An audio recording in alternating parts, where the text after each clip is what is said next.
வணக்கம் நம்மளே TNPSC group 4 தேர்வுக்கான எய்ம் ஃப்ரீ பேட்ச்ல நம்ம இன்றைய வகுப்புல பொது அறிவியலில் இயற்பியல் படிக்க இருக்க தலைப்பு வந்து ஒளி லைட் அப்படின்றது படிக்க இருக்கோம். அந்த இது நம்மளுடைய புத்தகத்துல வந்து சாப்டர் நம்பர் வந்து 8ல வந்து இருக்கு. ஸோ பேஜ் நம்பர் அப்படின்னு பார்த்தீங்கன்னா 61ல வந்து இருக்கு. 61வது பேஜ் எடுத்துக்கோங்க. ஸோ ஒளி படிக்கும். ஒளியோட பண்புகள் என்னென்ன, நிறைய சுவாரஸ்யமான விஷயங்கள் வந்து நம்மளுக்கு தெரிய வர இருக்கு. வெள்ளை ஒளி அப்படின்னு போது பார்க்கும்போது வெள்ளொளி கிடையாது, சூரியன்லேருந்து வர்றது. அதுல வந்து 6 நிறங்களா வந்து நமக்கு நிறைப்பிரிகை அடையுது அப்படின்னு என்னென்ன நிறம், அதனோட அலைநீளம் என்ன, நமக்கு முந்தைய ஆண்டு தேர்வில் கேள்வியை வந்து கேட்டிருக்காங்க அப்படிங்கிறோம். அப்புறம் ஒளி விலகல்னா என்ன, ஒளி விலகல் விதினா என்ன, அந்த ஒளி விதியில அதனுடைய சமன்பாடு எப்படி இருக்கும், முதல் விதி என்ன, இரண்டாம் விதி என்ன பார்க்க போறோம். இது நம்ம தேர்வு நோக்கில் முக்கியமானது அப்படின்னு பார்க்கணும். ஸோ அதுக்கு அடுத்து விலகல் அடையும் போது எப்படி விலகல் அடையும், அந்த அந்த குத்துக்கோட்டில இருந்து வந்து விலகி செல்லுமா இல்லைன்னா அதை நோக்கி செல்லுமா, எந்த ஊடகத்திலிருந்து எந்த ஊடகத்துக்கு போகும்போது எப்படி விலகல் அடையும் அப்படின்னு நம்ம தெரிஞ்சுக்க போறோம். கூட்டொலியில் ஏற்படும் ஒளி விலகல், இந்த கூட்டொலி அப்படின்னு பார்க்கும்போது இந்த வெள்ளொலி சொல்லும், அது ஒளி விலகல் வந்து எப்படி இருக்கும், நிறப்பிரிகை எப்படி அடையும் அப்படின்னு பார்க்க போறோம். விப்ஜிஆர்னா என்ன அப்படின்னு சொல்லி படிக்க போறோம். அந்த ஆர்டர் என்ன அப்படின்னு தெரிஞ்சுக்க போறோம். அதே மாதிரி இந்த ஒளி விலகல் எண் அப்படின்னு சொல்லுவோம். அந்த ஒளி விலகல் எண்ணுக்கும் ஊடகத்தோட அடர்த்திக்கும் அல்லது ஊடகத்துல அந்த ஒளி எவ்வளவு வேகம் போகும் அப்படின்றதுக்கான தொடர்பு என்ன அப்படின்னு நம்ம பார்க்க போறோம். அந்த ஒளி விலகல் எண் பேஸ் பண்ணி நமக்கு கண்ணாடிக்கு எப்படி இருக்கும், வைரத்துக்கு எப்படி இருக்கும், நமக்கு ஆல்ரெடி கொஸ்டின் கேட்டிருக்காங்க. ஸோ அது இம்பார்ட்டன்ட் கணிமுக்கிறோம். ஸோ அதையும் நீங்க தெரிஞ்சுக்க போறீங்க கணிமுக்கிறோம். அப்புறம் இந்த லிஃப்ட்ல போகும்போது இந்த கண்ணாடி வந்து இல்லை இன்வெஸ்டிகேஷன் பண்ணும்போது வந்து அந்த இன்வெஸ்டிகேஷன் பண்ணக்கூடிய ரூம்ல இருக்கிறவங்க வந்து பார்த்தீங்கன்னா என்ன பேசுறாங்க, அவங்க எப்படி பிஹேவ் பண்றாங்க அப்படின்னு சொல்லிட்டு இந்த பக்கம் இருந்து என்ன பண்ணுவாங்கன்னா பார்க்கும்போது அங்க பயன்படுத்தக்கூடிய கண்ணாடி எப்படி இருக்கும் அப்படின்றதையும் நம்ம தெரிஞ்சுக்க போறோம்.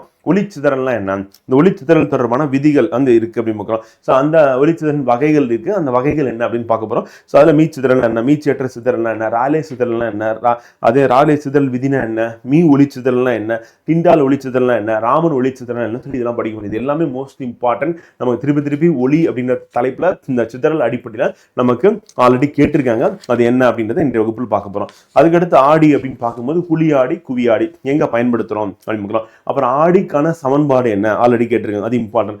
அப்புறம் ஆடி முடிஞ்சதுன்னு லென்ஸுகள் அப்படின்னு எடுக்கும் பொழுது வந்து லென்ஸுகளோட வகைகள் என்னென்ன இருக்கு அப்படின்னு பார்க்க போறோம். ஸோ அந்த லென்ஸுகள் அப்படின்னு பார்க்கும் முக்கியமானது வந்து குழி லென்ஸ் என்ன, குவி லென்ஸ் என்ன அப்படின்னு சொல்லி பார்க்க போறோம். அப்போ குவி லென்ஸ் குழி லென்ஸ் ரெண்டுத்துக்குள்ள வேறுபாடு எங்க பயன்படுத்துறோம், எப்படி இருக்கும் அப்படின்னு பார்க்க போறோம்.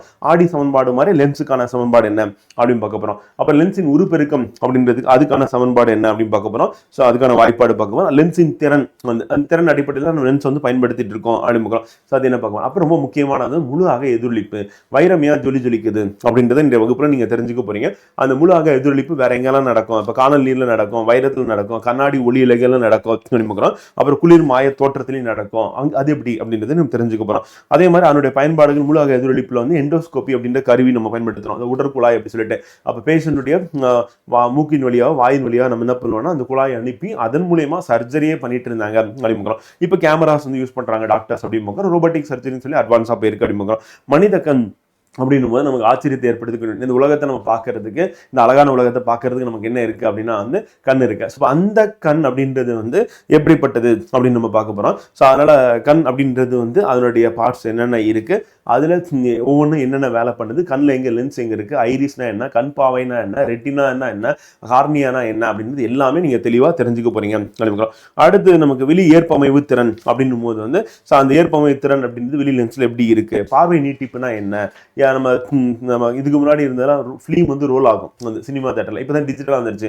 அந்த ஃபிலிம் ரோல் ஆகும்போது அதனுடைய வேகம் அப்படின்றது நமக்கு என்ன ஆகும்னா தனித்தனி ஃப்ரேம் வந்து நமக்கு ஒரு காட்சியா வந்து பார்த்தீங்கன்னா ஓடக்கூடியதா வந்து நமக்கு வந்து காமிக்கும். அப்ப அந்த டிஃபரன்சஸ் அப்படின்றது நம்ம 1/16 என்ன, அந்த கண்ணோட பிரித்தறியும் தன்மைனா என்ன அப்படின்னு தெரிஞ்சுக்க போறோம். அப்புறம் சேமி புள்ளி அண்மை புள்ளி அப்படின்னு பார்க்கும்போது அதுல கிட்ட பார்வை தூர பார்வை குறைபாடு என்ன, அதுக்கு எந்த லென்ஸ் நம்ம பயன்படுத்துவோம் அப்படின்றது நம்ம இந்த வகுப்புல வந்து படிக்க போறோம். அப்புறம் நுண்ணோக்கினா என்ன, இந்த எலி நுண்ணோக்கி கூட்டு நுண்ணோக்கி அதை பத்தி தெரிஞ்சுக்க போறீங்க. சந்திர கிரகணம் சூரிய கிரகணம் அதை பத்தி தெரிஞ்சுக்க போறீங்க. அப்புறம் தொலைநோக்கிகள் அப்படின்னு பார்க்கும்போது வந்து நமக்கு என்னென்ன வகையான தொலைநோக்கிகள் இருக்கு அப்படின்றத நம்ம பார்த்து தெரிஞ்சுக்கிறோம். இதெல்லாம் இந்த தலைப்புல இருக்கக்கூடிய முக்கியமான துணை தலைப்புகள் அப்படின்னு பார்க்கலாம். இதெல்லாம் படிப்போம் வாங்க. ரொம்ப இம்பார்ட்டன்டான ஒரு டாபிக் ஒன்று பிசிக்ஸ்ல நம்ம கண்டிப்பா இதுல இருந்து கொஸ்டின் கேட்பாங்க அப்படின்ற ஒரு எதிர்பார்ப்போட கண்டிப்பா நீங்க எக்ஸாம் போலாம், கண்டிப்பா கேள்வியும் வரும் அப்படின்னு. ஸோ வாங்க படிக்கலாம். இப்போ ஒளி அப்படின்றது வந்து ஒரு வகையான ஆற்றல் அப்படின்னு பார்க்குறோம் வந்து. ஏன்னா அந்த ஒளி ஆற்றலை நம்ம பயன்படுத்தி தான் தாவரங்கள் என்ன பண்ணுது, உணவு உற்பத்தி பண்ணுது அப்படின்னு பார்க்குறோம். அதே ஒளி ஆற்றல் பயன்படுத்தி நம்ம என்ன பண்றோம் அப்படின்னா வந்து மின்சார உற்பத்தி வந்து பண்ணிட்டு இருக்கோம் அப்படின்னு பார்க்குறோம். ஸோ அப்போ ஒளி ஒரு வகையான ஆற்றல் அப்படின்னு பார்க்குறோம். இது எப்படி பரவுதுன்னா அலை வடிவில் பரவுகிறது அப்படின்னு பார்க்குறோம்.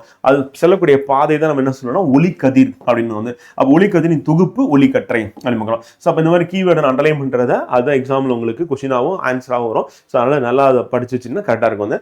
மோஸ்ட்லி ஆன்சர் ஆகும் வந்து. அப்போ ஒளி வந்து ஒரு வகையான ஆற்றல் கரெக்ட். எந்த வடிவத்தில் பரவிட்டு இருக்குன்னா அலை வடிவில் பரவிட்டு இருக்கு ஒளி அப்படின்னு பார்க்குறோம். அதே மாதிரி ஒளி கதிர் வந்து பார்த்தீங்கன்னா செல்லக்கூடிய அந்த தொகுப்பு ஒளிக்கதிரின் ஒளிக்கதிர்னா செல்லக்கூடிய பாதை அது வந்து ஒளிக்கதிர்னு சொல்லுவோம். ஒளி செல்லக்கூடிய பாதை ஒளிக்கதிர்னு சொல்லுவோம். அந்த ஒளிக்கதிர்களின் தொகுப்பு தான் நம்ம என்ன சொல்றோம் ஒளிக்கற்றை அப்படின்னு சொல்றோம். இப்போ சூரியன் உள்ளிட்ட அனைத்து விண்மீன்கள் என்ன பண்ணணும் ஒளியும் பொருட்கள் அப்படிங்களா ஒளியும் உள்ளக்கூடியது அப்படின்னு. அப்ப நட்சத்திரங்கள் மட்டும்தான் என்ன பண்ணணும்னா ஒளியை வந்து விடக்கூடியதா இருக்கும். இப்போ நம்ம கோள்கள் அப்படின்னும் போது நிலவு எடுத்துக்கிட்டோம்னா அதை வந்து பிரதிபலிக்கிறது எதிரொலிக்கிறது அப்படின்னு பார்க்குறோம். ஒளியின் பண்புகள் அப்படின்னு ஒளி ஆற்றல் பார்க்குறோம் எப்படி பயணிக்கிறது நேர்கோட்டில் பயணிக்கிறது அது முக்கியமானது. நம்ம ஒளி பரவ ஊடகம் தேவையா தேவையில்லைன்னா தேவையில்லை அப்படின்னு பார்க்குறோம். இப்போ சூரியனுக்கு நமக்கு இடையே உள்ள தூரம் அப்படின்னு பார்த்தீங்கன்னா 149.6 மில்லியன் கிலோமீட்டர் அப்படின்னு பார்க்குறோம். நம்ம ரவுண்டா சொல்லும் போது 150 மில்லியன் கிலோமீட்டர் அப்படின்னு சொல்லுவோம். அது வந்து ஒரு வானியல் அலகு அப்படின்னு சொல்லுவோம். அப்போ சூரியன்லேருந்து வரக்கூடிய ஒளி வந்து பயணிக்கக்கூடிய பெரும் தொலைவு வந்து பார்த்தீங்கன்னா வெற்றிடத்தில் தான் பயணிக்குது வந்து. நம்ம வளிமண்டலம் அப்படின்றது ஒரு 500 கிலோமீட்டர் உயரம் தான் இருக்கு வந்து. ஸோ அப்போ ஒளி பரவ ஊடகம் தேவையான தேவையில்லை அப்படின்னு பார்க்குறோம். வெற்றிடத்தில் வருது அப்படி வரக்கூடியது வளிமண்டலத்தில் நுழைந்து பயணிக்குது வந்து. வெற்றிடத்தில் ஒளியோட வேகம் வந்து மேக்ஸிமமா இருக்கும் அதிகபட்சமா இருக்கும் 310 மீட்டர் per செகண்ட் இருக்கும் அப்படின்னு பார்க்குறோம். அப்போ அது ஊடகத்தில் நுழையுது காற்றில் நுழையும் போது வேகம் கொஞ்சம் குறையும். அதே வந்து தண்ணிக்குள்ள நுழையுது அப்படின்னும் போது இன்னும் கொஞ்சம் குறையும். அதே வந்து தண்ணி திடப்பொருளாக இருக்கக்கூடிய கண்ணாடி அது வந்து ஒளி ஊடுருவும் தன்மை கொண்டதாக இருந்ததுன்னா அதுக்குள்ள நுழையும் பொழுது இன்னும் வேகம் வந்து குறையும். ஸோ அப்போ ஒளியோட வேகம் வந்து வெற்றிடத்தில் அதிகபட்சமாகும். அதே ஊடகத்துடைய தன்மை பொறுத்து என்ன வேகம் வந்து குறையுது அப்படி பார்க்குறது. வெற்றிடத்தில் ஒளியின் திசைவேகம் என்னப்பா அப்படின்னா C = 310⁸ மீட்டர் per வினாடி அப்படி பார்க்குறோம். அப்போ அலை வடிவில் செல்வதால் அலைநீளம் அப்படின்னு நம்ம சொல்றோம். அதே மாதிரி மற்றும் அதுக்கு என்ன இருக்குன்னா அதிர்வெண். அப்போ ஒளிக்கான பண்புகள் அப்படின்னு பார்க்கும்போது அலை வடிவத்தில் போகுது அப்படின்னு பார்க்குறோம். ஸோ அது வந்து அலைநீளமும் இருக்கு. அலை வடிவத்தில் போனா இது வந்து அலைநீளம் அப்படின்னு நம்ம சொல்லுவோம் வந்து பார்த்தீங்கன்னா. அதே மாதிரி அதிர்வெண்ணா எத்தனை சைக்கிள் வந்து ஃபார்ம் பண்ணுது அப்படின்னு சொல்லி சொல்லுவோம். இப்போ அலைநீளம் அப்படின்னா வந்து ஒரு உயரம் பெருமத்துக்கும் அப்புறமே வந்து கிரஸ்டட் ட்ரஃப் அப்படின்னு நம்ம சொல்லுவோம் வந்து பார்த்தீங்கன்னா. ஸோ அப்போ இந்த கிரஸ்டட் ட்ரஃப் அப்படின்னு சொல்லிட்டு 2 தோன்றும். அப்போ மேக்ஸிமம் மேலே போகிறது அப்புறம் கீழே வருது. ஸோ இது ரெண்டுத்துக்கும் இடைப்பட்ட தொலைவு தான் நம்ம என்ன சொல்லணும்னா லாம்டா அலைநீளம் அப்படின்னு சொல்லுவோம். எத்தனை அதிர்வுகளை ஏற்படுத்துது ஒரு வினாடியில் அப்படின்றத அதிர்வெண் பார்க்குறோம். அப்போ அலைவடிவில் செல்வதனால அதுக்கு என்ன இருக்கு அப்படின்னா அலைநீளமும் இருக்கு அதிர்வெண்ணும் இருக்கு அப்படின்னு பார்க்குறோம். ஸோ அதை வச்சு நம்ம என்ன பண்ணணும் C = நியூ லாம்டா அப்படின்னு சொல்லிட்டு அதற்கான சமன்பாடு அப்படின்றத நம்ம கொடுக்குறோம். ஒளியின் வெவ்வேறு நிறங்கள் வெவ்வேறு அலைநிலையில் அதிர்வெண்களையும் பெற்றிருக்கும். அப்போ ஒளியோட வெவ்வேறு நிறங்கள் இருக்குன்னா வெவ்வேறு அலைநீளம் இருக்கும் அதிர்வெண் இருக்கும். அப்ப அலைநீளத்து அடிப்படையில் நமக்கு கேள்வி கேட்கிறாங்க அப்படின்னு. ஸோ அதுதான் நம்ம எடுத்து அட்டவணையில வந்து படிக்க இருக்கோம் அப்படின்னு. அப்ப எந்த அலைநீளம் எந்த நேரத்துக்கு அப்படின்றத நம்ம தெரிஞ்சுக்கணும். கண்ணுறு ஒளியில என்ன இருக்கு அப்படின்னு பார்க்கும்போது ஊதா நிறம் வந்து குறைந்த அலைநீளத்தை கொண்டதா இருக்கும். அப்ப அதிக தூரம் பயணிக்காது அப்படின்னு வந்து சிதறல் அடைஞ்சிரும். அதே சிவப்பு நிறம் வந்து அதிக தூரம் பயணிக்கும். அதனாலதான் வந்து நம்ம டிராபிக் சிக்னல் என்ன யூஸ் பண்றோம் அப்படின்னா சிவப்பு நிறத்தை நம்ம பயன்படுத்துறோம். விமானம் மேல பறக்கும் போது அதுக்கடியில் அந்த ரெட் கலர் லைட் வந்து பிளிங்க் ஆகுது அப்படின்னா அதிக அலைநீளம் கொண்டது அதிக தூரத்துல இருந்து அதை வந்து பார்க்கலாம் அப்படின்னு பார்க்குறாங்க. அப்ப இருவேறு ஊடகங்கள் வழியாக வந்து ஒளி வந்து போகுது. அப்ப உதாரணத்துக்கு இப்ப காற்றுல இருந்து நீருக்குள்ள வந்து என்டர் ஆகுது அப்படின்னும் போது என்ன ஆகுனா அப்ப ஒளி வரும் பொழுது அந்த பகுதி என்ன பண்ணோம்னா எதிரொலிக்க செய்யும். அந்த பகுதி வந்து ஊடுருவி செய்யும் வந்து. அப்ப ஒரு பக்கம் ஊடுருவி அது வந்து விலகல் அடைஞ்சு போகும். அதோட பாத்து லைட்டா டீவியேட் ஆகும் கண்டிப்பா வந்து. அதே மாதிரி எதிரொலிக்கும் செய்யும். அப்ப ஒரு ஊடகத்துல இருந்து இன்னொரு ஊடகத்துக்கு போகும்போது ஒளியானது என்ன பண்ணா எதிரொலிக்கும் செய்யும். அதே மாதிரி விலகல் அடையும் செய்யும். அப்ப எதிரொலிக்கிறது அப்படின்னு விலகல் அடைகிறது நம்ம ஜென்ரலாவே பார்ப்போம். ஒரு கண்ணாடி டம்ளர் இருக்கும். அதுல ஒரு குச்சியை போட்டீங்கன்னா பெண்டான மாதிரி இருக்கும். அப்ப இதுல இருந்து என்ன தெரியுது ஒளி வந்து ஒரு ஊடகத்துலேருந்து இன்னொரு ஊடகத்துக்கு வரும்போது விலகல் அடையுது. அப்போ ஒளி வந்து அந்த கண்ணாடி வழியாக உள்ள நுழைஞ்சு தண்ணிக்குள்ளே போய் அந்த ஸ்டிக்கை வந்து பார்த்தீங்கன்னா போயிட்டு அதில் போய் பட்டு எதிரொலிச்சு வரும்போது ஒளி வந்து அந்த அடர்வு மிகுந்த ஊடகமாக இருக்க தண்ணியில இருந்து அடர்வு குறைந்த ஊடகமாக காற்றுக்கு வரும்போது என்னன்னா நமக்கு அது பெண்டான மாதிரி தெரியுது அப்படிங்கிறோம். அதுதான் என்னன்னா விலகல் அப்படிங்கிறோம்.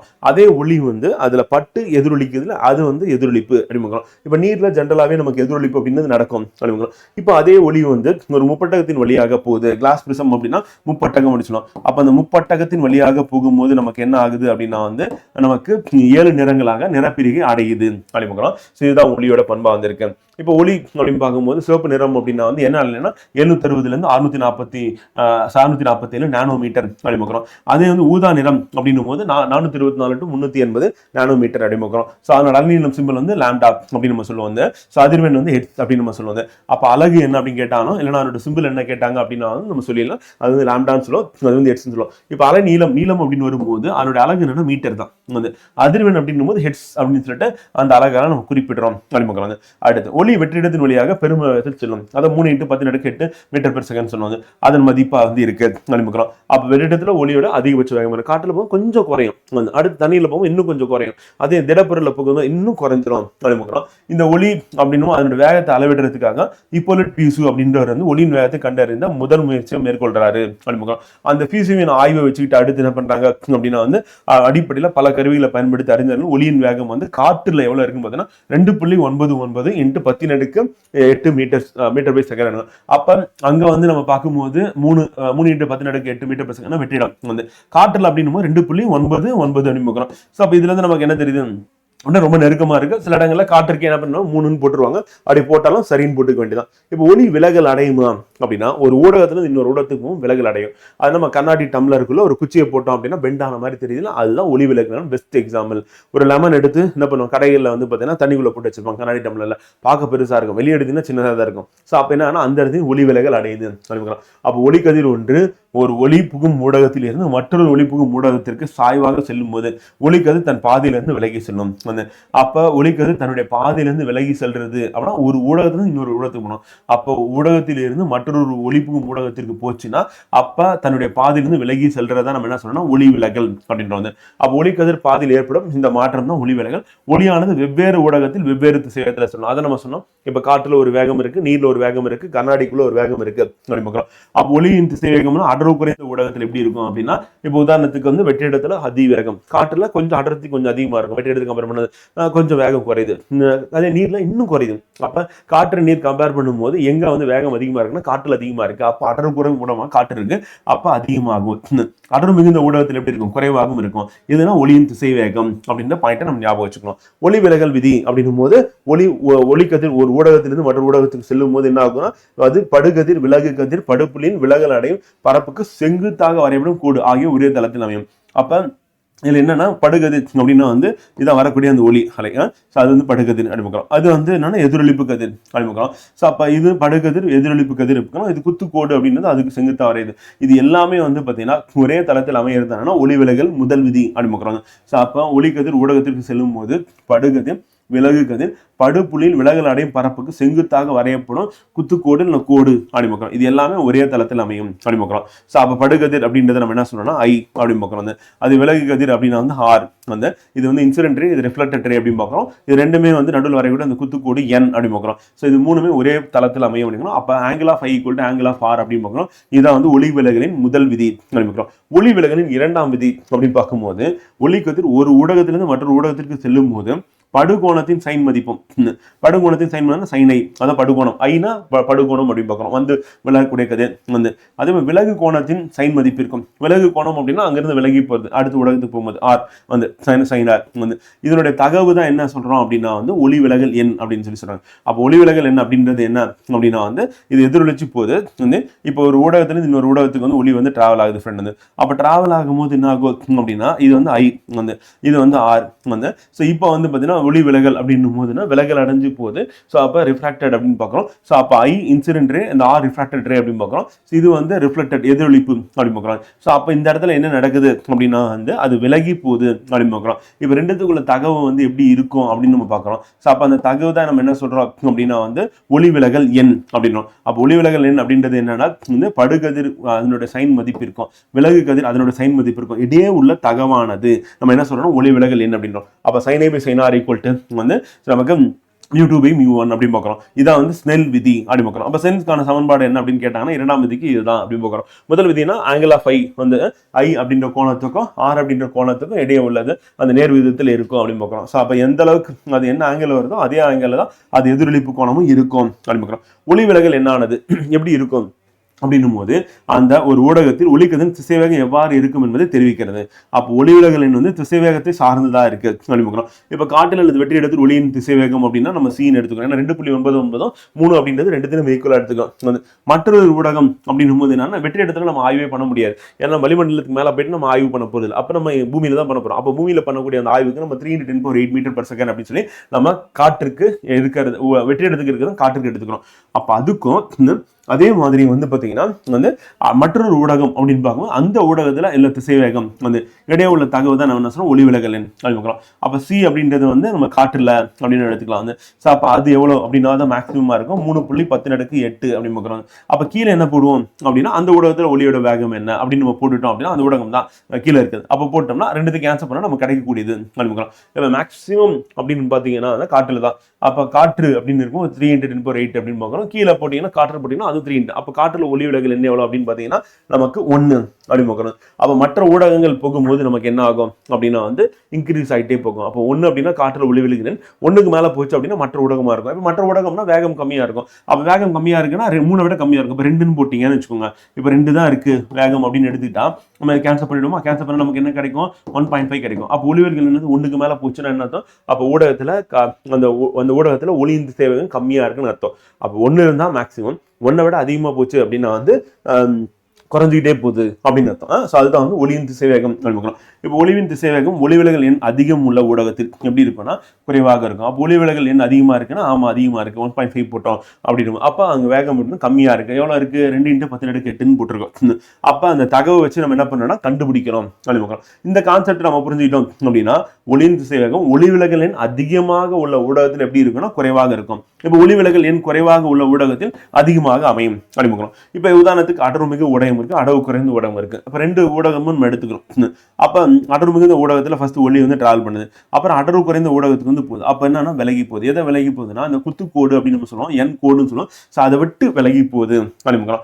அப்ப அந்த விலகுதல் அப்படின்றது நடக்குது அப்படின்னு. ஸோ அப்ப இந்த இடத்துல என்ன ஆகுது அப்படின்னா நமக்கு படுகோணம் அப்படின்றது வந்து ஐ வந்து அதே விலகு கோணம் அப்படின்றது ஆர் வந்து. இப்போ ரெண்டுத்துக்குள்ள தொடர்பு தகவல் போடும்போது நமக்கு என்ன ஆகுது அப்படின்னா sin/sin r அப்படின்னு போடுறோம். அப்போ இந்த சைனையும் இந்த sin r அப்படின்றது வந்து பார்த்தீங்கன்னா விலகு கோணம் அப்படின்னு வெவ்வேறா இருக்கு அப்படின்னு பார்க்கலாம். மேலே அடர்வு குறைந்த ஊடகம், கீழே அடர்வு மிகுந்த ஊடகம். நமக்கு எப்படி கொஸ்டின் கேட்பாங்க அப்படின்னா அடர்வு குறைந்த ஊடகத்தில் அடர்வு மிகுந்த ஊடகத்திலிருந்து அடர்வு குறைந்த ஊடகத்துக்கு போகும்போது நம்ம விலகி செல்லும். அதே அடர்வு குறைந்த ஊடகத்திலிருந்து அடர்வு மிகுந்த ஊடகத்துக்கு போச்சுன்னா வந்து குத்துக்கோட்டுக்கு அருகாமையில போகும். அதுதான் நம்ம ஸ்டேட்மெண்ட்டா வந்து பார்க்க போறோம். இப்போ ஆரம்பிக்கிறது அடர்வு மிக ஊடகத்தில் ஆரம்பிக்குது, அடுத்து அடர்வு குறைந்த ஊடகத்துக்கு வந்து போகுது. அப்படி போச்சுன்னா என்ன ஆகும்னா செங்குத்து கோட்டை விட்டு விலகி செல்லும் அப்படின்னா. அதே வந்து ஒளிக்கதிர் அடர்வு குறைந்த ஊடகம் மேல இருக்கிறது வந்து அங்க ஆரம்பிச்சு அடர்வு மிகுந்த ஊடகத்துக்கு போச்சு அப்படின்னா செங்குத்து கோட்டை நோக்கி விலகி செல்லும் வந்து. அப்ப இங்க பாத்தீங்கன்னா என்னன்னா நமக்கு போகக்கூடிய ஒளி வந்து பாத்தீங்கன்னா செங்குத்துக்கோட்டை நோக்கி போகுது. இந்த இடத்துல பாத்தீங்கன்னா நமக்கு விலகி போகுது அப்படின்னு. அப்ப ஊடகம் கீழே வந்து ஃபர்ஸ்ட் வந்து அடர்வு மிகுந்த ஊடகமா ஃபர்ஸ்ட் இருக்கு, மேல வந்து அடர்வு குறைந்த ஊடகமா இருக்கு அப்படின்னு. அதனால விலகி போயிருக்கு அப்படின்னு. இந்த இடத்துல நமக்கு என்ன ஆகுது அப்படின்னா ஊடகம் ஃபர்ஸ்ட் வந்து அடர்வு குறைந்த ஊடகமா இருக்கு அப்படின்னு, மேல வந்து அடர்வு மிகுந்த ஊடகமா இருக்கு. அப்ப செங்குத்துக்கோட்டை நோக்கி போகுது அப்படின்னு. இதுதான் இந்த கான்செப்ட் வந்து நம்ம கேட்கறதுக்கான வாய்ப்பு இருக்கு. இதை ஞாபகம் வச்சுக்கணும். இப்ப கூட்டொலி அப்படின்னு நம்ம சொல்லும் போது என்ன சூரியன்ல இருந்து வரக்கூடிய ஒளி கூட்டொலி, வெள்ளொளி அப்படின்னு நம்ம சொல்லுவோம் வந்து பாத்தீங்கன்னா. சோ அப்ப சூரியன் வந்து பாத்தீங்கன்னா கூட்டொலியா இருக்கு, வெள்ளொலியா இருக்கு அப்படின்னு பார்க்கலாம். ஸோ அதுல என்னன்னா பல ஒளிகள் வந்து இருக்கு. ஒற்றை நிற ஒளி மூலம் அப்படின்னு நம்ம சொல்லும் போது என்ன ஆகுது அப்படின்னா ஒரே ஒரு நிறத்தை கொண்டதா வந்து இருக்கும் அப்படின்னு பார்க்கலாம். ஸோ அப்ப ஒரே ஒரு நிறத்தை கொண்ட ஒளி வெளியிடுமானால் அது ஒற்றை நிற ஒளி. அப்போ ஒரே ஒரு நிறத்தை வெளியிடுச்சுன்னா அது ஒற்றை நிற ஒளி மூலமா இருக்கும். ஆனா சூரியன் அப்படின்றது நம்ம என்ன சொல்லணும் கூட்டொலி அப்படின்றதுக்கு சூரியன் வந்து எடுத்துக்காட்டு அப்படிங்க. இப்போ எக்ஸாம்பிள் வந்து சோலார் லேம்ப் அப்படின்னு நம்ம சொல்லுவோம். மஞ்சள் கலர்ல லைட் வந்து எரியும். குண்டு பல்பு ஒற்றை நிற ஒளி மூலமா வந்து இருக்கு அப்படின்னு பார்க்கலாம். எல்இடி பல்பும் வந்து பார்த்தீங்கன்னா ஒற்றை நிற ஒளி மூலங்கள் இருக்கு அப்படின்னு பார்க்கலாம். இப்போ கூட்டொலி மூலங்கள் அப்படின்னும் போது என்னன்னா பல்வேறு நிறங்களை உள்ளடக்கியதா இருக்கு. இது வந்து வெள்ளொலியே தருகின்றன. எல்லா நிறமும் ஒன்னா சேர்ந்துச்சுன்னா அது ஒயிட் கலரா மாறும். நியூட்டன் டிஸ்க் அப்படின்றது தான் வந்து எல்லா கலரும் ஒன்னா கலர் பண்ணிட்டு அது வேகமா சுழற்ற ஆரம்பிச்சிங்கன்னா அது நமக்கு எப்படி தெரியும் அப்படின்னா வந்து ஒயிட் கலரா மாறிடும் அப்படிங்க. ஸோ அப்ப சூரிய ஒளியானது அப்படின்னு பார்க்கும்போது கூட்டொலி அப்படிங்கிறோம். அப்ப பல்வேறு நிறங்களை கொண்டது அல்லது அலநீளங்களை கொண்டது, பல்வேறு நிறங்களையும் அலநீளங்களை கொண்டது. அதே வந்து பாதரச ஆவி விளக்கு அப்படின்னும் போது அதுவும் வந்து கூட்டொலிக்கு ஒரு எடுத்துக்காட்டா வந்து இருக்கு அப்படிங்கிறோம். ஒயிட் லைட் அதுதான் வந்து நம்ம டியூப் லைட் அப்படின்னு நம்ம சொல்லுவோம். இதுக்கு முன்னாடி நம்ம பயன்படுத்துறது. அதுவும் வந்து கூட்டொலிக்கு எடுத்துக்காட்டா இருக்கு அப்படின்னு பார்க்குறோம். அப்ப வெள்ளொளி கற்றையானது கண்ணாடி, நீர் போன்ற ஒளிபுகு ஊடகத்துல உள்ள நுழையும் போது என்னன்னா அது நிறப்பிரிகை அடையும், தனித்தனியா நிறங்களை வந்து பிரியும். அப்ப இந்த நிறப்பிரிகை அப்படின்றது எங்க நடக்குது அப்படின்னா ஒளிபுகு ஊடகத்தில் நுழையும் போது கண்ணாடிக்குள்ள நீருக்குள்ள நுழையும் போது நடக்குது அப்படின்னு பார்க்கிறோம். இப்ப நம்ம எக்ஸாம்பிள் முப்பட்டகம் அப்படின்னு பார்த்தோம் கண்ணாடி. ஸோ அந்த முப்பட்டக கண்ணாடிக்குள்ள நுழையும் போது 7 நிறங்களா வந்து பார்த்தீங்கன்னா நமக்கு அங்க பிரிகை அடையும் அப்படின்னு பார்க்கிறோம். ஸோ அப்ப பல்வேறு நிறங்களா அது வந்து பிரிகை அடையுது அப்படின்னு. ஸோ அந்த பிரிகை அடைகிறது அப்படின்றத நிறப்பிரிகை அப்படின்னு பார்க்கிறோம். இந்த நிறங்களின் தொகுப்பை வந்து நம்ம என்ன சொல்லணும்னா நிறமாலைன்னு சொல்லுவோம். அப்ப நிறப்பிரிகைனா என்ன, நிறமாலைனா என்ன அப்படின்னு கேட்பாங்க. அப்ப பல்வேறு நிறங்களா பிரிஞ்சுது அப்படின்னா வந்து அது வந்து நமக்கு முப்பட்டகத்து வழியா நுழையுது அப்படின்னு பார்த்தோம். நுழையும் நமக்கு பல்வேறு நிறங்களா பிரியுது. இப்ப உதாரணத்துக்கு வந்து பாத்தீங்கன்னா 6 நிறங்களா வந்து இங்க பிரிகை அடையுது. அப்ப பிரிஞ்சுது அப்படின்னா அதுக்கு பேர் என்ன சொல்றோம், நிறப்பிரிகை. அந்த நிறங்களின் தொகுப்பை வந்து என்ன சொல்றோம் அப்படின்னு கேட்பாங்க. கேட்டாங்கன்னா நிறமாலை அப்படின்னு நம்ம ஞாபகம் வச்சுக்கணும். வந்து அப்ப நிறப்பிரிகை அப்படின்றது 6 நிறங்களா பிரிகை அடைகிறது. நிறங்களின் தொகுப்பு வந்து நிறமாலை எனப்படும். இப்ப இந்த நிறமாலையில என்னென்னலாம் வரும் அப்படின்னு பாத்தீங்கன்னா வயலட், ஊதா, அதுக்கு அடுத்து வந்து பாத்தீங்கன்னா இண்டிகோனா கருநீலம் அப்படின்னு நீலம் வந்து ப்ளூ, அந்த கிரீன் பச்சை, அதுக்கு அடுத்து எல்லோ வந்து மஞ்சள், அடுத்து ஆரஞ்சு அப்படின்னு பாக்குறோம், அடுத்து ரெட் சிவப்பு அப்படின்னு. அப்ப மொத்தம் எத்தனை நிறங்களா பிரிகை அடையுது அப்படின்னு பார்க்கும்போது வந்து பாத்தீங்கன்னா நமக்கு 7 நிறங்களா பிரிகை அடையுது அப்படின்னு பார்க்கிறோம். அந்த 7 நிறங்கள் அப்படின்னு எடுக்கும்போது வந்து விப்ஜிஆர் அப்படின்னு பார்க்கிறோம். ஸோ விப்ஜிஆர் அப்படின்னா violet, indigo, blue, green, yellow, orange, red அப்படின்னு பார்க்கிறோம். ஸோ அப்ப இந்த 7 நிறங்கள் அப்படின்றது அதனுடைய ஃபார்மட் நம்ம எழுதுறது வந்து பாத்தீங்கன்னா இப்போ வயலட்ல இருந்து ஆரம்பிச்சு நமக்கு ரெட்ல கொண்டு போய் முடிப்போம் அப்படின்னு பார்க்கிறோம். அப்ப வயலட் அப்படின்றது என்னன்னா குறைந்த அலைநீளம் கொண்டது, ரெட் அப்படின்றது அதிக அலைநீளம் கொண்டது, அதிக தூரம் பயணிக்கக்கூடியது அப்படின்னு பார்க்கிறோம். ஸோ அப்ப அந்த விப்ஜிஆர்ல வந்து நமக்கு வந்து சென்டர்ல என்ன இருக்கு அப்படின்னா கிரீன் இருக்கு அப்படின்னு ஞாபகம் வச்சுக்கோங்க. ஸோ அப்ப வயலட், இண்டிகோ, ப்ளூ, அங்க கிரீன், எல்லோ, ஆரஞ்சு, ரெட் அப்படின்னு பார்க்கணும். அப்ப அதிக அலைநீளம் கொண்டது எது அப்படின்னு கேட்டா ரெட், குறைந்த அலைநீளம் கொண்டது அப்படின்னு கேட்டாங்கன்னா வயலட் அப்படின்னு பார்க்கிறோம். வெள்ளொலியானது ஒளிபுகும் ஊடகத்தில் செல்லும் போது வெவ்வேறு நிறங்களாக கிடைக்கிறது. அது வந்து கோண அளவுகள் பார்க்கும்போது அந்த விலகல் அடைவதால் நிறப்பிரிகை அப்படின்றது ஏற்பட்டு நிறமாலை தோன்றுகிறது அப்படின்னு ஏற்கனவே வந்து பார்த்தது. இப்ப கண்ணூர் ஒளியில் சிவப்பு நிறம் அப்படின்றது வந்து பாத்தீங்கன்னா அந்த விலகு கோணம் அப்படின்றது மிக குறைந்த விலகு கோணம் வந்து இருக்கும். அதிகமான விலகு கோணம் வந்து இருக்கும். ஆனா அதிக தொலைவு போகக்கூடியது எது அப்படின்னா வந்து சிவப்பு நிறம். விலகு கோணம் விலகி போறது. அப்ப அதிக விலகு கோணம் கொண்டது எதுன்னு கேட்டாங்கன்னா சிவப்பு நிறம். அதிக விலகு கோணம் கொண்டது எது அப்படின்னா ஊதா நிறம். குறைந்த விலகு கோணம் கொண்டது எது அப்படின்னா வந்து சிவப்பு நிறம் அனுப்புகிறோம். இப்ப ஸ்னெல் விதிப்படி வந்து விலகு கோணமானது ஊடகத்தின் ஒளிவிலகல் எண்ணெய் சார்ந்தது அனுப்புகிறோம். அப்ப ஒளிவிலகல் எண்ணெய் சார்ந்தும் இருக்கு அனுப்புகிறோம். அப்போ ஒரு ஊடகத்தில் ஒளி அலைநீளத்தை சார்ந்து இருக்கு. அப்ப ஒரு பக்கம் விலகு கோணமும் வந்து அதனுடைய ஒளிவிலகல் எண்ணெய் சார்ந்து இருக்கு, ஊடகத்தின் ஒளிவிலகல் ஒளிக்கதிரின் அலைநீளத்தையும் சார்ந்து இருக்கு. அப்ப எல்லாமே சார்ந்துதான் இருக்கு அப்படின்னு வந்து. அப்போ ஒளிவிலகல் எண் அப்படின்னு நம்ம எடுக்கும் போது திசைவேகத்தை வச்சு நம்ம ஃபர்ஸ்ட் சொன்னோம், அதுதான் நமக்கு ரொம்ப ரொம்ப முக்கியமானது. அப்ப திசைவேகம் அதிகரிக்க என்னன்னா நமக்கு ஒளிவிலகல் எண் வந்து குறையும். வந்து திசைவேகம் குறைஞ்சது அப்படின்னா ஒளிவிலகல் எண் வந்து அதிகரிக்கும் அப்படின்னு அதை மட்டும் ஞாபகம் வச்சுட்டா கரெக்டா இருக்கும். இப்போ ஒளிவிலகல் எண் அப்படின்னு பார்க்கும்போது காற்றுக்கு தான் 1ன்னு பார்த்தோம். வந்து அதே வந்து மற்ற ஊடகத்துல ஒளியோட திசைவேகம் வந்து கம்மியாகுது. இப்போ எக்ஸாம்பிள் வந்து அடர்த்தி கம்மியா இருக்கு அப்படின்னும் போது வந்து இப்ப உதாரணத்துக்கு வந்து காற்று அங்க வந்து 1 அப்படின்னு பார்க்கலாம். அப்போ அதை விட கொஞ்சம் அடர்த்தியா இருக்குது இது தண்ணி வந்து அங்க 1.33 அப்படின்னு பார்க்கலாம். அதை விட இன்னும் கொஞ்சம் அடர்த்தியா இருக்கிறது கண்ணாடி வந்து அதனால 1.5 வந்து அதை விட இன்னும் அடர்த்தியா இருக்கிறது வைரம், அதனால அது 2.41 அப்படின்னு பார்க்கலாம். ஸோ அப்ப இது வந்து நமக்கு இம்பார்ட்டன்ட். வந்து இப்போ ஒரு ஊடகம் எப்படி இருக்கு அப்படின்றத வந்து நம்ம ஒளிவிலகல் எண்ணை வச்சு சொல்லிடலாம். இப்போ ஒளிவிலகல் எண் அதிகமா இருந்ததுன்னா அந்த ஊடகத்தோட அடர்த்தி அதிகமா இருக்கு, திசைவேகம் கம்மியா இருக்குன்னு அர்த்தம். ஒளிவிலகல் எண் கம்மியா அடர்த்தி கம்மியா இருக்கு, திசைவேகம் அதிகமா இருக்கு காற்று அப்படின்னு பார்க்கணும். எக்ஸாம்பிள் இப்ப பாத்தீங்கன்னா தெரியும், திசைவேகம் அப்படின்றது 3x10⁸ அப்படின்னா காற்றுல இருக்கு. அதே கண்ணாடினா 2x10⁸ அப்படின்னு. அப்ப நம்ம 2 போட்டீங்கன்னா கேன்சல் பண்ணீங்கன்னா 1.5 வரும். ஸோ அதுதான் நம்ம ஏற்கனவே வந்து பாத்தீங்கன்னா அந்த ஒளிவிலகல் எண் அப்படின்னு கண்டுபிடிக்கிறதுக்கு வந்து μ = c/v அப்படின்னு நம்ம போட்டிருந்தோம். அப்ப அதை வச்சு நம்ம சொல்லிடலாம் அப்படின்னு. அப்ப c அப்படின்னா காற்று, வந்து v அப்படின்றது அந்த ஊடகத்துல திசைவேகம், அதான் 2x10⁸ அப்படின்னு. அப்ப அதே மாதிரி மற்றதுக்கு நம்ம போடும்போது நமக்கு என்ன கிடைக்குது அப்படின்னா வந்து இப்ப காற்றுக்கு வந்து 1 அப்படின்னு நமக்கு கிடைக்குது. வந்து அதே வந்து அடுத்த தண்ணீருக்கு வந்து 1.33, அதே கண்ணாடிக்கு 1.5 அப்படின்னு நமக்கு கிடைக்குது. வந்து அது வைரத்துக்கு 2.41 அப்படின்னு. இந்த ஒளிவிலகல் நம்ம ஞாபகம் வச்சுக்கணும். ஸோ அதான் நமக்கு தேர்வுல கேள்வியா கேட்கிறாங்க அப்படின்னு. அப்போ ஒளிவிலகல் எண் அப்படின்னும் போது நம்ம ஏற்கனவே சொன்னது அதே தான் இங்க திருப்பி ரிப்பீட் ஆயிருக்கு. μ = c/v வந்து ஒளிவிலகல் எண்ணுக்கு அழகு இல்லைன்றோம். ஏன் இல்ல அப்படின்னு கேட்டீங்கன்னா இப்ப நம்ம காற்றோட ஒளிவிலகல் எண் வந்து c அப்படின்னும் போது 3x10⁸ மீட்டர்/செகண்ட் போட்டாச்சு. வந்து இப்ப கண்ணாடியா இருக்கு அப்படின்னா அதுல வந்து காற்றோட அந்த கண்ணாடியில ஒளியின் திசைவேகம் 2x10⁸ மீட்டர்/செகண்ட் போறோம். மீட்டர்/செகண்ட் கேன்சல் ஆயிருது. இப்ப 10 இப்போ 3/2 இருக்கு. ஸோ இதை கேன்சல் பண்ணீங்க அப்படின்னா 1.5 வரும். அப்போ ஒளிவிலகல் அப்படின்னு பார்த்தீங்கன்னா நம்ம பார்த்தீங்கன்னா தெரியும், இங்க நம்பர் தான் கொடுத்துருக்கோம், என்ன கொடுக்கல அப்படின்னா வந்து அதுக்கு அலகு கொடுக்கல. அப்போ ஒளிவிலகல் எண்ணுக்கு அலகு இருக்கானா இல்லை, அலகு இல்லை அப்படிங்கிறோம். அது நம்ம இப்போ போட்டே காமிச்சிட்டோம். அப்ப காட்டுல மதிப்பு என்னவா இருக்கு அப்படின்னா 1 வந்திருக்கு. அப்போ 1 விட அதிகமாக பெற்றிருந்தது அப்படின்னா வந்து அப்போ ஊடகத்தின் ஒளியின் அடர்த்தி அதிகம் என்றும் அழைக்கலாம். அது அப்போ உயர்ந்த ஒளிவிலகலை பெற்றுள்ள ஊடகத்தின் ஒளி அடர்த்தி அதிகமாக இருக்கும் அப்படிங்கிறோம். ஸோ அதுதான் நம்ம வந்து சொல்லக்கூடியதா வந்து இருக்கு.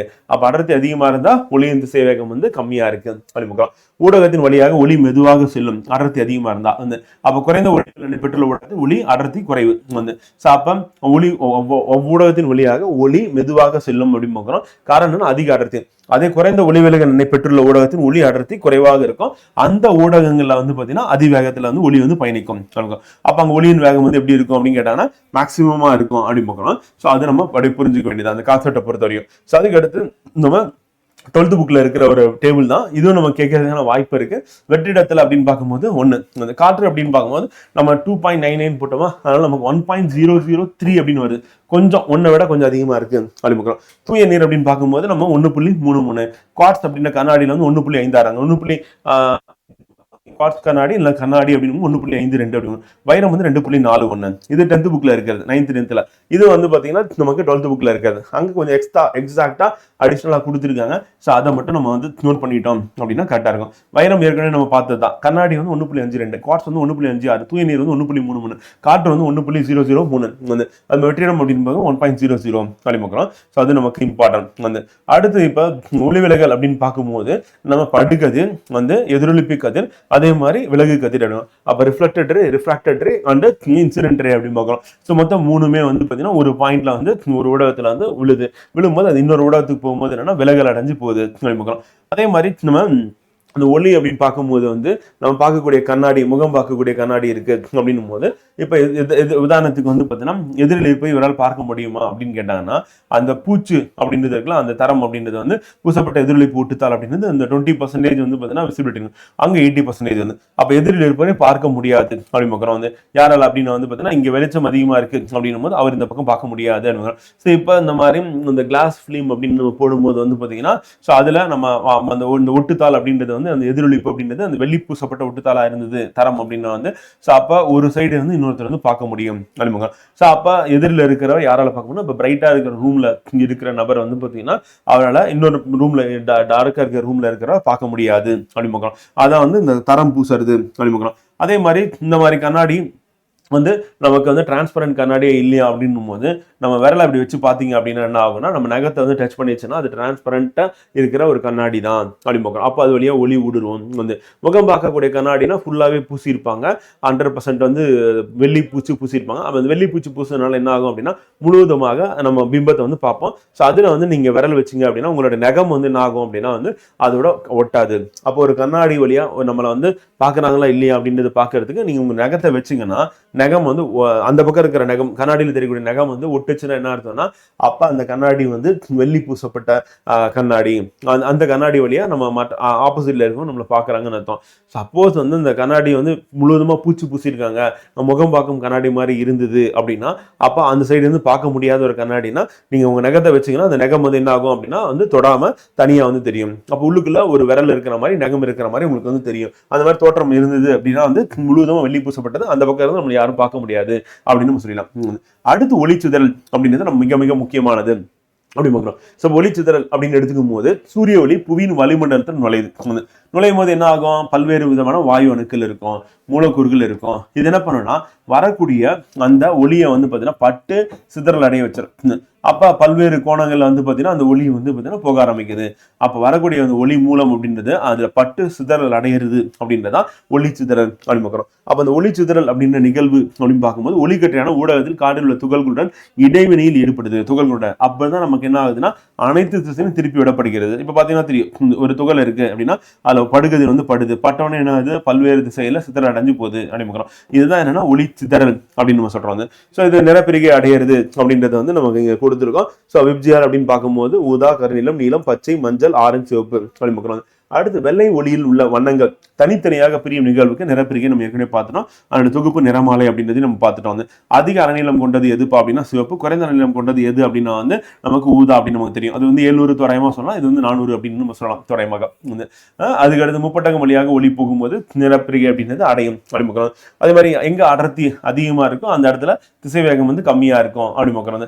எங்க அடர்த்தி குறைவா இருக்கும் அங்க திசைவேகம் அதிகமா இருக்கும் அப்படிமுக்கிறோம். சிவப்பு ஒளிக்கற்றை திசைவேகத்தை விட குறைவாக இருக்கும் எது அப்படின்னா ஊதா அப்படின்னு பார்க்கிறோம். அப்ப அதிக திசைவேகம் அப்படின்னும் போது நம்ம அதிக அலைநீளம் கொண்டதா எது இருக்குன்னா சிவப்பு அப்படின்றத நம்ம ஏற்கனவே பார்த்துட்டோம். இந்த டேபிள் நம்ம பார்த்தாச்சு. ஒளிச்சிதறின் வகைகள் அப்படின்னு பார்க்கும்போது ரெண்டா பிரிக்கிறோம். ஒன்னு என்ன அப்படின்னா மீச்சிதறல் அப்படி பார்க்கிறோம், இன்னொன்னு மீட்சியற்ற சிதறல் அப்படி பார்க்கிறோம். அப்ப மீச்சிதறல் மீச்சற்ற சிதறல் சொல்லி ரெண்டா பிரிக்கும் போது அதனோட அர்த்தம் என்னன்னா சிதறல் அடையும் ஒளிக்கற்றின் தொடக்கம் மற்றும் இறுதி ஆற்றல் சமமாக இருந்துச்சு அப்படின்னா அது வந்து மீச்சிதறல் அப்படின்னா, அதே வந்து தொடக்கம் மற்றும் இறுதி ஆற்றல் ரெண்டுமே சமமற்று இருந்துச்சுன்னா அது மீச்சியற்ற சிதறல் அப்படிங்கிறோம். அப்ப மீச்சிதறல் மீச்சற்ற சிதறல் அப்படின்னு நம்ம ரெண்டா பிரிக்கும் போது சமமா இருந்தா மீச்சிதறல், சமமற்று இருந்தா மீச்சற்ற சிதறல் ரெண்டா வந்து பிரிக்கிறோம். அப்ப எப்படி அப்படின்னா வந்து பாத்தீங்கன்னா சிதறலை உண்டாக்கும் துகளின் தன்மை மற்றும் அளவை பொறுத்து தான் இந்த சிதறல் அப்படின்னு வகைப்படுத்துறோம். எப்படி வகைப்படுத்துறோம்? ஒண்ணு வந்து ராலே ஒளிச்சிதறல், ரெண்டாவது மீ ஒளிச்சிதறல், மூன்றாவது டிண்டால் ஒளிச்சிதறல், நான்காவது வந்து ராமன் ஒளிச்சிதறல். இது நம்ம தொடர்ந்து தேர்வுல கேள்வியை கேட்டுட்டே இருக்காங்க. வெரி வெரி இம்பார்ட்டன்ட் அப்படின்னு பார்க்கலாம். இப்ப ஒன் பை ஒன்னா பார்ப்போமா? வாங்க பார்ப்போம். இப்ப ராலே ஒளிச்சிதறல் அப்படின்னா சூரியன்ல இருந்து வரக்கூடிய ஒளிக்கதிர்கள் அப்படின்னு பார்க்கிறோம். சோ அது என்ன பண்ணா வளிமண்டலத்தில் உள்ள வாயு அணுக்கள் மூலக்கூறுகளால் சிதறல் அடிக்கப்படும் நிகழ்வு தான் என்ன சொன்னா ராலே ஒளிச்சிதறல் அப்படி பார்க்கிறோம். அப்ப வளிமண்டலம் அப்படின்னு பூமி இருக்கு. ஸோ அப்போ பூமியை சுத்தி வந்து பார்த்தீங்கன்னா வளிமண்டலம் இருக்கு. ஸோ அதுல இருக்கக்கூடிய வாயுக்கள் துகள்கள் அப்படின்றது அது பட்டு சிதறல் அடையிறது அப்படின்றத நம்ம என்ன சொல்றோம் அப்படின்னா நம்ம ராலே ஒளிச்சிதறல் அப்படின்னு நம்ம சொல்றோம். இப்ப ராலே ஒளிச்சிதறல் அடையும் அளவானது எதுனா அதனுடைய அலைநீளம், அந்த வரக்கூடிய அந்த ஒளி இருக்குல்ல அதனுடைய அலைநீளத்துக்கு 4 மடிக்கு எது தகவல் இருக்கு அப்படின்னு வந்து. அப்ப எப்படி சிதறல் அடையுது அப்படின்னா அந்த சிதறல் எஸ்ன்னு சொல்றோம். அது வந்து அந்த வரக்கூடிய அந்த ஒளி அந்த ஒளியோடைய 4 மடிக்கு எது தகவல் இருக்கு அப்படிங்கிறோம். அப்ப நமக்கு 4 மடிக்கு எது தகவல் இருக்கு அப்படின்னா வந்து அப்ப சிதறல் அப்படின்னும் போது அலைநீளம் கம்மியா இருந்ததுன்னா சிதறல் வந்து எப்படி இருக்கும்? அதிகமா இருக்கும். அலைநீளம் அதிகமா இருந்தா சிதறல் கம்மியா இருக்கும். அப்ப இதுல இருந்து என்ன தெரியுது? அலைநீளம் அதிகமாக கொண்டதுன்னா சிவப்பு, அது சிதறல் அடையுமா? அடையாது. அதே நீளம் வந்து கம்மியா இருக்கக்கூடியது எது அப்படின்னா வந்து விப்ஜிஆர்ல வரக்கூடிய வயலட், இண்டிகோ, ப்ளூ. அப்ப நல்லாவே சிதறல் அடையும். அது அப்ப வயலட், இண்டிகோ, ப்ளூ வந்து அலைநீளம் கம்மியா இருக்கு. அப்ப கம்மியா இருந்தா நல்லா சிதறல் அடையும். அப்ப குறைந்த அலைநீளம் கொண்ட நிறமானது அதிக அலைநீளம் கொண்ட நிறத்தை விட அதிகமாக சிதறல். அப்ப நம்ம நோட் பண்ண வேண்டிய பாயிண்ட்னா குறைந்த அலைநீளம் கொண்டது வந்து அதிகமாக சிதறல் அடைகிறது. முடிஞ்சிருச்சு. இப்ப வானம் ஏன் நீல நிறமா தெரியுது? ராலே ஒளிச்சிதறல். இப்ப பாயிண்ட்டுக்கு வந்துடும். ஸோ இப்ப சூரிய ஒளியானது வளிமண்டலத்தின் வழியாக செல்லும் போது குறைந்த அலைநீளம் உடைய நீல நிறமானது என்னன்னா அதிகமாக சிதறல் அடைகிறது. சிவப்பு விட்டுரும், அதிகமாக சிவப்படுது. இதனால வானம் நீல நிறமாக தோன்றுகிறது. அப்ப வானம் நீல நிறமாக தோன்ற காரணம் என்ன அப்படின்னு நம்ம கேள்வி கேட்டாங்க அப்படின்னா வந்து இப்ப குறைந்த அலைநீளம் கொண்டது எது நமக்கு தெரியும்? வந்து நீலம். அது சிவப்பு வந்து அதிக அலைநீளம் கொண்டது. அப்ப அதிகமா சிதறல் அடையுதுன்னா குறைந்த அலைநீளம் கொண்டது.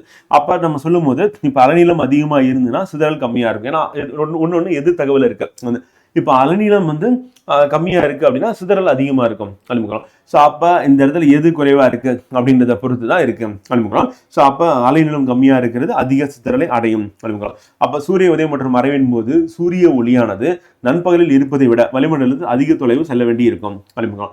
இப்ப அதுக்கு அடுத்து சூரிய உதயம் சூரிய மறைவு வந்து அப்ப சூரிய உதயம் போது மறைவின் போது நமக்கு என்ன ஆகும் அப்படின்னா வளிமண்டலத்தின் வழியாக வளிமண்டலம் இதுதான் வந்து. ஸோ அதுல என்னன்னா அதிக தூரம் பயணிக்கும் வந்து. அப்ப கீழே இருக்கும் சூரியன் வந்து அப்ப அதிக தூரம் பயணிக்கும். மேல வர வர வர என்னாங்கன்னா நமக்கு தூரத்தை பயணிக்கக்கூடிய தூரம் வந்து பார்த்தீங்கன்னா குறைவா இருக்கும். அப்ப அதிக தூரம் பயணித்து நம்ம வந்து அடையுது சூரிய உதயம் போது மறையும் போது அப்படிங்களா. அப்ப சூரிய ஒளியானது என்ன பண்ணுதுன்னா அதிக தொலைவு செல்ல வேண்டி இருக்கும். எப்ப உதயத்தின் மறைவின் போது நண்பகலை கம்பேர் பண்ணும்போது அப்ப நீல நிற ஒளி என்ன பண்ணுதுன்னா முழுவதுமாக சிதறல் அடைஞ்சிடும் வந்து. அப்ப நம்மளை வந்து அடையிறது எது அப்படின்னா சிவப்பு மட்டும் தான் வந்து அடையும். அப்ப நீல நிறம் வந்து ஒளியானது முற்றிலுமாக சிதறல் அடைஞ்சிருது. அப்ப சிவப்பு நிறம் மட்டும்தான் நம்ம அடைகிறது.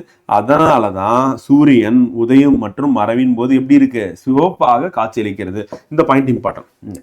அப்ப ஏன்னா அதிக தூரம் பயணிக்குது, நீளம் வந்து சிதறல் அடைஞ்சிருது. நம்ம வந்து அடையிறது எது அப்படின்னா சிவப்பு நிற ஒளி. அதனால சூரிய உதயின் போது மறைவின் போது நமக்கு எப்படி தெரியும்? வானம் வந்து வானம் வந்து நீல நிறம் தான். சூரியன் எப்படி தெரியும்னா சிவப்பு நிறமா காட்சியளிக்கிறது. அப்ப ராலே ஒளிச்சதுல 2 பாயிண்ட் நமக்கு தெரிய வருது. ஒண்ணு வந்து வானம் நீல நிறமாக இருக்கிறதுக்கான காரணத்தை கண்டுபிடிச்சாச்சு. அதே மாதிரி சூரியன் ஏன் வந்து சிவப்பா தெரியுது சூரியன் உதிக்கும் போது மறையும் போது அப்படின்னு கேட்டாங்க அப்படின்னா ரீசன் வந்து அதிக தூரம் பயணிக்குது.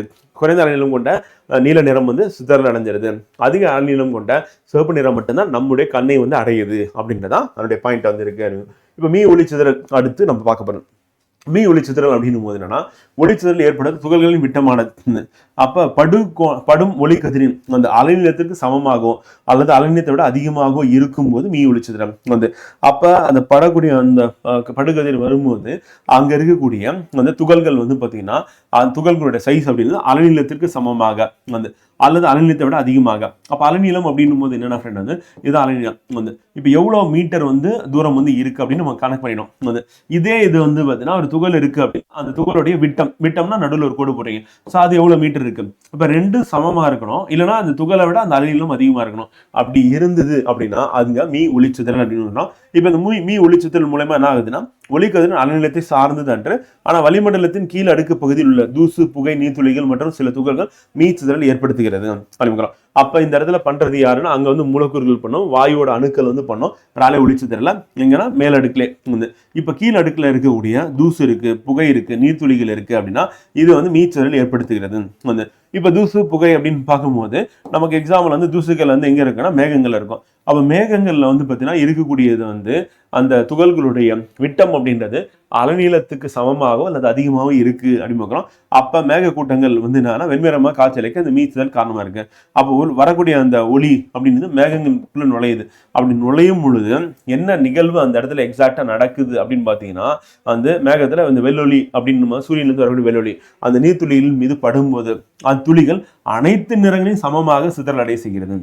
இப்ப நமக்கு என்ன ஆகுது அப்படின்னா, ஃபர்ஸ்ட் சொன்ன பாயிண்ட்ல வாயுக்கள், அணுக்கள் அப்படின்னும் போது ராலே ஒளிச்சிதறல்ல அதுல வரக்கூடியதுல வந்து பாத்தீங்கன்னா அலைநீளம் அப்படின்றது கம்மியா இருக்கிறது எது அப்படின்னா நீல நிறம் அப்படிங்கிறோம். ஸோ அப்ப அந்த நீல நிறம் தான் என்ன பண்ணுன்னா சிதறல் அடையுது அப்படின்னு பார்த்தோம். அந்த சிவப்பு நிறம் சிதறல் அடையலன்னு பார்க்கணும். ஆனா அது கீழே வரும்போது மேகங்கள் இருக்கு அப்படின்னா அந்த மேகங்களுக்குள்ள நுழையும் போது அனைத்து நிறமும் சிதறல் அடைஞ்சிருது வந்து.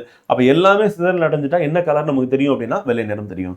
அப்ப வெள்ளொளியானது மேகத்தில் நுழைந்து அனைத்து நிறங்களையும் சமமாக சிதறல் அடைய செய்கிறது. இந்த சிதறல் அடையிறதுனாலதான் வெண்மை நிறமாக மாறுகின்றன வந்து. அப்ப நீல நிறம் சிதறல் அடைஞ்சாங்கன்னா அது மீ ஒளிச்சிதறல் அப்படின்னும் போது என்னன்னா வெண்மை வெள்ளொளி வந்து முழுவதும் சிதறல் அடைஞ்சா அது வந்து வெண்மை நிறமா இருக்கும் அப்படின்ற பாயிண்ட்டை நம்ம ஞாபகம் வச்சோம். அப்ப மேகங்கள் வந்து வெண்மை நிறமா இருக்கிறதுக்கான காரணம் என்னப்பா அப்படின்னு சொல்லி கேட்பாங்க. அப்படி கேட்டாங்கன்னா அது வந்து மீ ஒளிச்சிதறல் அப்படின்னு ஞாபகம் வச்சுக்கிட்டீங்கன்னா முடிஞ்சு போச்சு, அவ்வளவுதான் வந்து. வானமியா நீல நிறமா இருக்கு, அது சூரியன் தோன்றும் போது மறையும் போது ஏன் சிவப்பு நிறமா இருக்குன்னு கேட்டாங்கன்னா ராலே ஒளிச்சிதறல். ராலே ஒளிச்சிதறல் அந்த சமன்பாடு என்னன்னா எஸ் வந்து நேர் தகவல் இருக்கு. எதுக்குன்னா 1/, அலைநீளம் அப்படின்னு. சாரி எஸ் வந்து எதிர் தகவல் தான் இருக்கும் அலைநீளத்துக்கு. அப்ப எஸ் வந்து ப்ரொபோஷனல் சொல்லுவோம் வந்து பாத்தீங்கன்னா அந்த ப்ரொபோஷனல் 1/λ⁴ அப்படின்னு பாக்குறோம். ஸோ அதுதான் வந்து நமக்கு சிதறல் அளவு அப்படின்னு பாக்குறோம். இங்க நமக்கு அலைநீளம் அதிகமா இருக்கிறது குறைந்த சிதறல் அடையும், அலைநீளம் கம்மியா இருக்கிறது வந்து பாத்தீங்கன்னா அதிக சிதறல் அடையும். அலைநீளம் கம்மியா இருக்கிறது எது அப்படின்னா விப்ஜிஆர்ல வயலட், இண்டிகோ, ப்ளூ கம்மியா இருக்குன்னு அர்த்தம். கடைசியா ரெட் அப்படின்றது அலைநீளம் அதிகம் அப்படின்னு. அடுத்து டிண்டால் ஒளிச்சிதறல் அப்படின்னு வரும்போது இங்க என்ன ஆகுதுன்னா, சூரிய ஒளிக்கற்றையான தூசுகள் நிறைந்த ஒரு அறையின் சாளத்தின் வழியாக. இப்போ எக்ஸாம்பிள் வந்து ஒரு வீடு இருக்கு அப்படின்னு வச்சுப்போம். ஸோ அந்த வீட்டுல நம்ம ஒரு ஜன்னல் இருக்கு, அந்த ஜன்னல் வழியான சூரிய ஒளி உள்ள போகுது. அப்ப உள்ளுக்குள்ள வந்து பாத்தீங்கன்னா அந்த சூரிய ஒளி டிராவல் பண்ணும்போது அப்ப அந்த ஒளி உள்ள வரும்போது ஜன்னல் சாளத்தின் வழியாக வரும்போது அங்க தூசுக்கள் பறந்துட்டு இருந்தது அப்படின்னா அதுல பட்டு அது வந்து எதிரொலிக்கும். அப்ப அந்த தூசுக்கள் வந்து நமக்கு விசிபிலிட்டி வந்து தெரியும். வந்து இப்ப நம்ம கண்ணு இருக்கிறதுனால பாக்குறோம் அப்படின்னு அர்த்தம் கிடையாது. கண்ணு வந்து என்ன ஆகுதுன்னா பார்வைக்கு கண்ணு வந்து அவசியம் தான். ஆனா அந்த ஒளி பட்டு எதிரொலிச்சாதான் நம்ம பார்க்க முடியும். இப்ப இரவு நேரங்கள்ல வந்து பவர் கட் ஆயிருச்சு அப்படின்னா ஃபுல்லா இருட்டா தான் தெரியுது. அப்ப என்ன அர்த்தம், அப்ப கண்ணு இருக்கு ஆனா நமக்கு எதுவுமே தெரியலன்னா என்ன அர்த்தம், அப்போ சூரிய ஒளி அல்லது ஒளி இருந்தாதான் அது பட்டு நம்ம வந்து பிரதிபலிக்கும் போது தான் நம்ம வந்து பார்க்க முடியும்.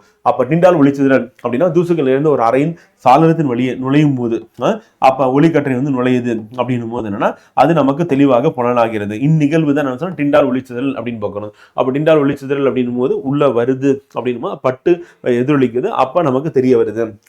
அப்ப கூழ்ம கரைசல் வழியா வந்து துகள்கள் இருக்கு அப்படின்னா அதுக்குள்ள ஒளிக்கதிர் போகும்போது அங்கேயும் சிதறல் அடிக்கும் நிகழ்வு டிண்டால் ஒளி சிதறல். அப்ப டிண்டால் அப்படின்னும் போது என்னன்னா தூசுக்கள் வந்து வீட்டுக்குள்ள வந்துடும். ஃபர்ஸ்ட் வந்து வளிமண்டலம் பார்க்கிறோம், அப்புறம் வளிமண்டலத்துல கீழே எடுக்கிற மேகம் அப்படின்னு பார்த்தோம். அதுக்கப்புறம் வீட்டுக்குள்ளே வந்தாச்சு. ஸோ அப்ப ராலேல வந்து வளிமண்டலம் வந்து அடுத்து வந்து மீச்சிதறல் அப்படின்னும் போது மேகத்துக்கு வந்தாச்சு. அடுத்து வந்து டிண்டால் வந்தா வீட்டுக்குள்ளேயே வந்து நம்ம அந்த தூசுகளை வந்து பார்க்கறது. அப்ப மிக மென்னிய மிக நுண்ணிய துகள்கள் மற்றொரு பொருளின் சம அளவில் விரவி இருப்பது தான் நம்ம என்ன சொன்னோம், கூழ்மம் அப்படிமா. இப்போ இந்த ஒளிச்சிதறல் டிண்டால் அப்படின் போது பால்ல வந்து பார்க்கலாம், எடுத்துக்காட்டு புகையில பார்க்கலாம், ஐஸ்கிரீம்ல பார்க்கலாம், கலங்கலான நீர்ல பார்க்கலாம். அப்ப பால், புகை, ஐஸ்கிரீம், கலங்கலான நீர் அப்படின்னு பார்க்கும்போது இதுல ஒளிச்சிதறல் அடையுது அப்படின்னும் போது அது என்ன சொன்னா டிண்டால் ஒளிச்சிதறல் அப்படின்னு. ஸோ அப்ப இந்த சாதாரணத்தின் வழியாக ஜன்னல் வழியாக உள்ள வரும்போது அப்படின்னு. அடுத்து ராமன் ஒளிச்சிதறல் அப்படின்னு. இது வாயுக்கள் அல்லது திரவங்கள் அல்லது ஒளிபுகும் தன்மை கொண்ட திண்மங்களின் வழியாக ஒற்றை நிற ஒளியானது இணைக்கற்றைகளை செல்லும் பொழுது அவற்றின் ஒரு பகுதி சிதறல் அடைகிறது அப்படின்னு. இப்ப இந்த இடத்துல என்ன ஆகுது, ஒற்றை நிற ஒளி வந்து போகுது. அப்படி போகும்போது ஒண்ணு வாயுக்கள் வழியாக அல்லது திரவங்கள் வழியாக அல்லது ஒளிபுகும் தன்மை கொண்ட திண்மங்கள் வழியாக வந்து, அப்ப வாயு, திரவம், திண்மம் வந்து இந்த மூணுமே வந்து ஒளிபுகும் தன்மை கொண்டதா இருக்கு. ஸோ அது வழியா போகும்போது ஒற்றைநிற ஒளியானது இணைக்கட்டங்களாக செல்லும் போது ஒரு பகுதி சிதறல் அடைகிறது. அதுதான் ராமன் ஒளிச்சிதறல். அப்ப சிதறல் அடைஞ்ச கதிரானது படுகின்ற கதிரின் அதிர்வெண்ணை தவிர சில புதிய அதிர்வெண்களை உள்ளடக்கியதாக இருக்கு. அப்ப ஒளி வந்து பட்டதுக்கு அப்புறம் என்னன்னா அது அதிர்வெண்ல ஒரு மாற்றம் ஏற்படுது. அப்படி மாற்றம் ஏற்பட்டா அதுக்கு பேர் என்ன சொன்னா ராமன் ஒளிச்சிதறல். அப்ப அந்த அதிர்வெண் அப்படின்ற கீவேர்டு வந்து ஞாபகம் வச்சுக்கோங்க. அந்த அதிர்வெண் அப்படின்னு வந்துச்சுன்னா அது வந்து ராமன் ஒளிச்சிதறல் சொல்லி போட்டுடலாம். அப்ப தூய திரவங்கள் ஒளிபுகும் தன்மை கொண்ட திண்மங்களில் வந்து இடைவினை புரியும் பொழுது ஒளி கதிரின் அலைநீளம் அப்படின்னு பார்க்கும்போது மற்றும் அந்த அதிர்வெண்ல மாற்றம் ஏற்பட்டுச்சு அப்படின்னா அதுதான் என்ன சொன்ன ராமன் ஒளிச்சிதறல். அப்ப அலைநீளத்திலேயோ அல்லது அதிர்வெண்லயோ மாற்றம் நிகழணும். அப்படி நிகழ்ந்தா அது வந்து ராமன் ஒளிச்சிதறல். நம்ம கம்பேர் பண்ணி தான் படிக்கிற மாதிரி இருக்கும், வேற வழி கிடையாது. ஏன்னா போட்டு கன்ஃபியூஸ் பண்ணிடுவாங்க, 4மே ஆப்ஷன்ல கொடுத்துருப்பாங்க வந்து.